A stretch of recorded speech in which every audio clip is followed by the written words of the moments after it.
Bienvenue dans cette nouvelle édition du Non-Stop Info. Au sommaire, la majorité présidentielle partisane d'un changement de la Constitution au Congo. Un document a été signé le 20 janvier 2015. Une éventualité que refuse l'opposition pour qui ce texte ne serait qu'une manœuvre pour soutenir le président Denis Sassou Nguesso au pouvoir. Poursuivre sa scolarité et envisager un avenir quand on est un enfant déplacé victime du mouvement Boko Haram, c'est le credo de plusieurs associations du Nigeria qui veulent également apporter un soutien psychologique aux plus jeunes. Et puis les requins du Cap-Vert n'ont pas mordu à l'hameçon, mais les aigles tunisiens de Carthage ont fait leur nid au sommet du groupe B. Zoom sur les résultats de la seconde journée du groupe de la Coupe d'Afrique des Nations en fin d'édition. Les élections présidentielles et législatives auront lieu le 11 octobre au Burkina Faso. C'est le président de la transition, Michel Kafando, qui l'a annoncé ce jeudi. Une date choisie en concertation avec les partis d'opposition et la commission en charge de l'organisation des élections. Le chef de l'exécutif s'est également engagé à rendre le pouvoir à cette date et à préciser que les Burkinabés de l'étranger ne participeraient pas au scrutin. Le président Michel Kafando, qui a reçu une lettre de la famille de l'ancien président Thomas Sankara, assassiné en 1987. Ses proches demandent au président actuel de rouvrir l'enquête, chose promise par le couple de l'exécutif dès son arrivée au pouvoir. Pour l'avocat de la famille, le président de la transition doit tenir ses engagements et entamer la procédure. Écoutez les propos de maître Benewende Sankara. Depuis 2006, nous avions saisi la justice conformément à la procédure légale qui s'offre aux ayants droit du président Sankara. On n'a pas eu gain de cause et on savait pourquoi, parce qu'il y avait des magistrats acquis au régime Compaoré. À la faveur de l'insurrection populaire, les autorités de la transition, en premier le chef de la transition, le chef de l'État, M. Kafando, a promis la réouverture de ce dossier. Depuis l'insurrection, ça fait déjà presque 3 mois que des promesses ont été faites. Le président de la transition semblait dire qu'il attendait la réaction de la famille. Ces choses faites de façon officielle et légale. Nous pensons que la procédure est bel et bien pendante entre les mains du procureur et qu'il revient au ministre de la Justice de voir avec son parquet pour que des réquisitions soient prises. En République démocratique du Congo, après 3 jours de contestation, le Sénat a annoncé le report de l'examen de la loi sur le recensement à ce vendredi matin.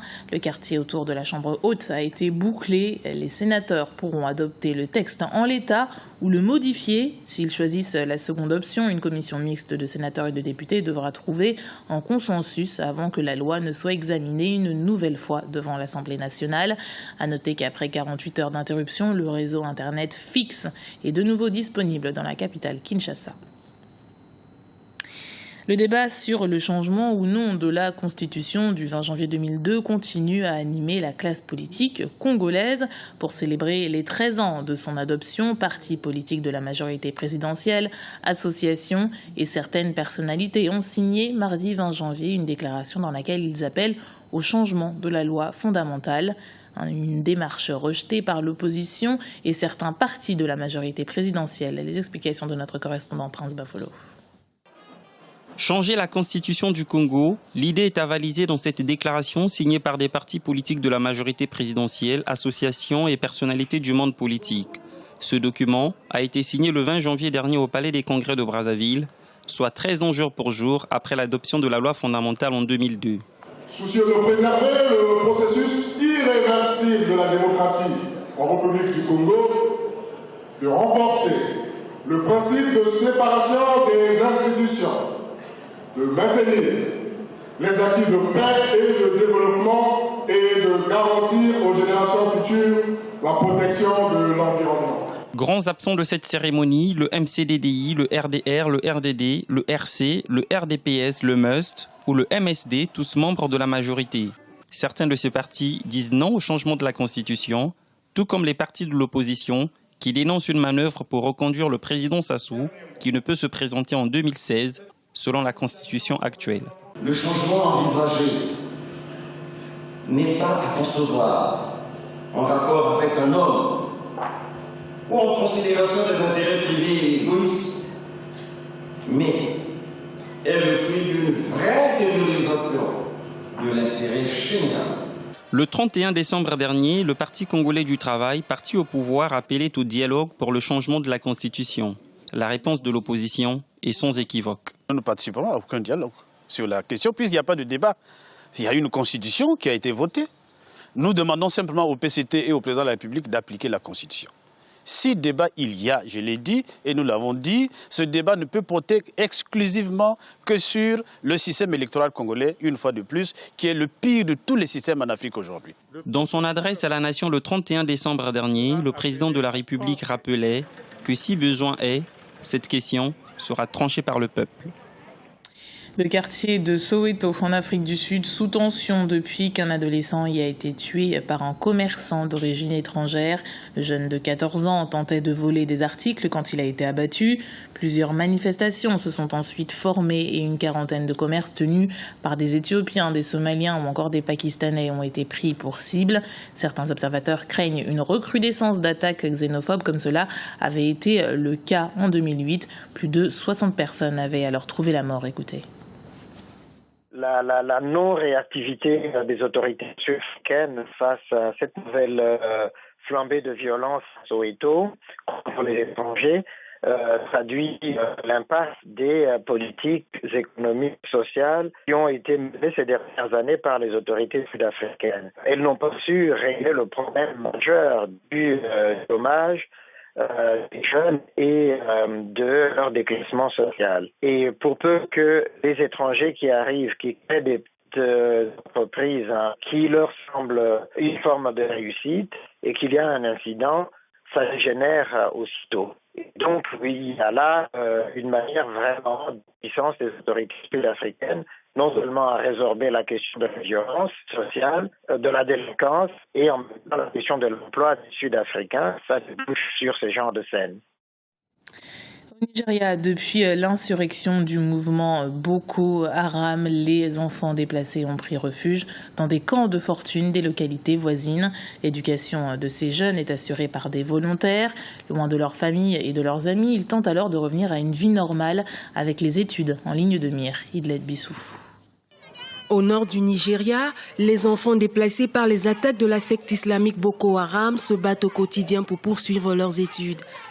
Parfois dans des conditions précaires, ils sont nombreux à surmonter la mort d'un parent, à défier la famine et les intempéries naturelles pour avoir accès à l'éducation.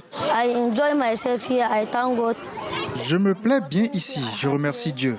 Grâce à l'Agence nationale de gestion des urgences et les donateurs, nous pouvons manger et nous vêtir. Installés dans les camps de fortune après avoir quitté leur localité, les enfants déplacés sont encadrés par des bénévoles, soutenus par la société civile et les donateurs. J'enseigne la prise d'initiative aux enfants et leur apporte également un soutien psychosocial. L'éducation reçue peut leur permettre de grandir dans le droit chemin, ce qui les aidera à se libérer du traumatisme qu'ils ont vécu. Boko Haram, qui tente de créer un État islamique dans le nord du Nigeria, majoritairement musulman, est considéré comme la plus grande menace de sécurité pour la première économie du continent. Depuis 2009, l'insurrection de Boko Haram a fait plus de 13 000 morts et 1,5 million de déplacés au Nigeria. Du sport pour terminer ce journal, la ville des Bibéines en Guinée équatoriale, théâtre des secondes rencontres du groupe B dans cette 30e édition de la Coupe d'Afrique des Nations. Tout reste encore ouvert pour les sélections engagées, mais les Aigles de Carthage survolent le groupe B. En s'imposant 2-1 face à la Zambie, la Tunisie prend une sérieuse option pour la qualification pour les quarts de finale. Résumé des rencontres avec Ibra Rachinchai. Les Zambiens n'ont pas du tout démérité. Ils ont livré une farouche bataille aux Tunisiens en dominant l'essentiel de la première période de cette rencontre. Une détermination qui a failli être récompensée au cours de la première période lorsqu'à la 32e minute d'une superbe frappe, le numéro 17 Kalaba, le joueur du TP Mazembe, a failli ouvrir le score, mais c'est sans compter sur la vigilance du gardien tunisien qui, avec une belle parade, a réussi à repousser le ballon d'une main ferme. J'ai vu une première mi-temps où l'équipe de Zambé avait le pied sur le ballon. Il a mis en difficulté, il a mis en péril cette équipe de Tunisie et surtout le gardien Matlouti qui a été l'homme de la première mi-temps pour l'équipe de Tunisie qui les a sauvés à maintes reprises. Donc l'équipe de Zambé qui avait une fraîcheur, on les a bien vus devant cette équipe de Tunisie où on avait beaucoup de fatigues sur les visages des Tunisiens. L'équipe de Zambé a tenu cette première mi-temps. On a vu beaucoup d'occasions mais ils les ont pas concrétisées. Mais ce n'est qu'une partie remise. Il faudra attendre le retour des vestiaires et la 60e minute pour voir le premier but zambien. Sur un travail remarquable de Kalaba qui donne le ballon à son coéquipier, le numéro 20 Emmanuel Mayouka, qui ne laisse aucune chance au gardien de but tunisien. 1-0 en faveur des Chipolopolo. Mais la blessure et la sortie d'Emmanuel Mayouka restera décisive dans cette rencontre. L'égalisation de la Tunisie arrive à la 69e minute par Ahmed Akechi. La Tunisie réussit même à doubler la mise à la 88e minute grâce à une tête piquée du numéro 9 Yassine Chiraoui.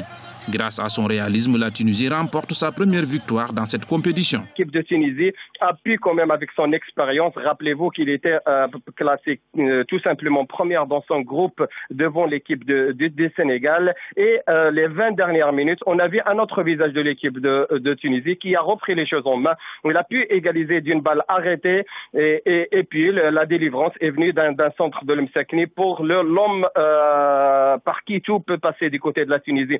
C'est le maître à jouer et le joueur de Zurich, Yassine Chiraoui, qui a délivré bien sûr la Tunisie et qui a offert la première victoire et hautement importante pour la suite des événements pour cette équipe de Tunisie. Dans ce groupe B, nous avons en tête la Tunisie avec 4 points, suivi respectivement du Cap-Vert, de la République démocratique du Congo et de la Zambie, qui ont 1 point chacun.